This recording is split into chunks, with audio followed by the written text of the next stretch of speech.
Nabi Zakaria itu diuji oleh Allah. Maaf, belum punya keturunan. Dan semua nabi punya ujian. Jadi jangankan kita, nabi aja yang jelas surganya punya ujian. Ya, Anda pernah sakit, Nabi Ayub sakitnya lebih parah dari kita.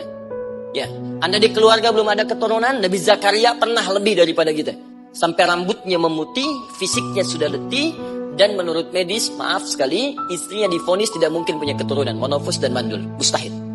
Secara klinis, gak mungkin. Secara medis, tidak mungkin. Maka Allah tunjukkan satu isyarat yang sangat luar biasa. Jika Anda mendapati situasi makhluk mengatakan ini mustahil dan sudah angkat tangan, ini tanda pertama dari Allah, langsung tinggalkan pendapat manusia, langsung memohon kepada Allah. Maka turunlah beritanya di Quran surah ketiga Ali Imran ayat 38 sampai 39. Paling kanan sebelah atas di mushaf. Sekarang perhatikan kalimatnya, saya mau sambungkan dengan Al-Fatihah tadi. Hunalika da'a Zakaria rabbah. Di mihrabnya Nabi Zakaria salat bermohon kepada Allah. Qala rabbi habli min ladunka dzurriyyatan thayyibah.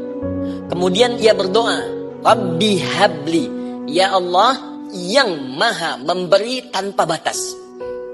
Ini adab pertama, kalau teman-teman mau berdoa, sebut nama Allah sesuai dengan hajat kebutuhan kita. Itu yang disebut dengan al-asma'ul husna.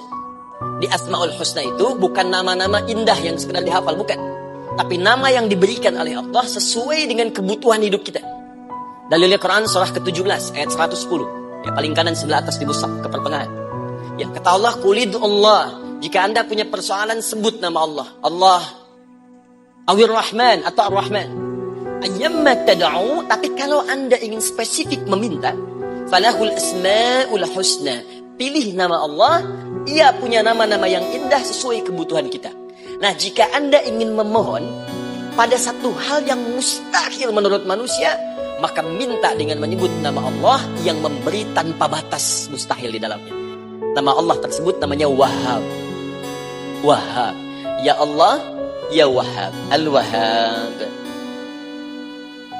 Kalau kita rubah dalam bentuk permintaan, maka singkat kalimatnya dengan hab. Hab. Untuk sendiri habli, untuk banyakkan hablana.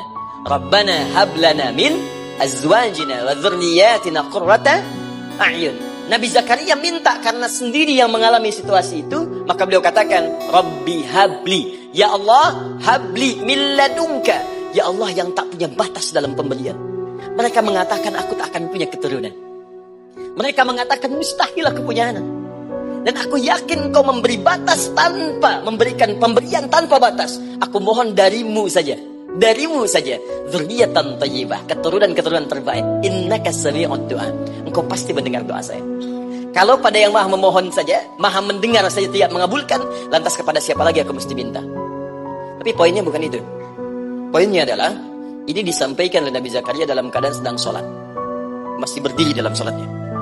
Dalam bahasa Arab, berdiri disebut dengan qaimun. Qaim. Berdiri. Sedang sholat disebut dengan yusolli. Perhatikan ayat 39-nya. Fanadathul malaikatu wa huwa qaimun yusolli fil mihrab. Maka ketika doanya selesai dipanjatkan, sholatnya belum selesai. Doanya selesai dipanjatkan, seketika datang malaikat menyampaikan, kamu dapat kabar gembira, Anda akan punya anak, bahkan namanya langsung diberikan oleh Allah, Yahya, artinya hidup. Yang mustahil menurut manusia, lahir dari rahim seorang perempuan yang divonis monofus dan mandul, kata Allah, bagiku yang gak ada yang mustahil. Jadi dan hidup dia. Kapan itu terjadi? Masih sholat dan belum selesai dalam sholatnya, dalam keadaan berdiri. Sekarang saya tanya Anda, kita membaca iyyaka na'budu wa iyyaka nasta'in dalam keadaan ruku atau sujud? Sujud, berdiri. Berdiri teman-teman. Betul kan? Dalam keadaan berdiri saat baca Al-Fatihah. Iyyaka na'budu wa iyyaka. Saat kita mengatakan wa iyyaka nasta'in, Allah balik bertanya, apa yang kamu butuhkan? Nabi Zakaria itu sholat dulu baru minta. Kita umat Nabi Muhammad karena keutamaan nabinya, sebelum sholat dah ditunggu. Butuh apa? Mau minta apa? Nah, karena itu Saya ingin katakan, ayo manfaatkan momentum sholat ini. Jangan sekedar kita kemudian tunaikan formalitas, tapi kita tidak mendapatkan keuntungannya. Ayo, semuanya. Dari mulai takbir sudah ada doa. Ruku ada doa. Bahkan sujud kita bisa perbanyak dalam bahasa hati kita untuk memohon kepada Allah Subhanahu wa ta'ala.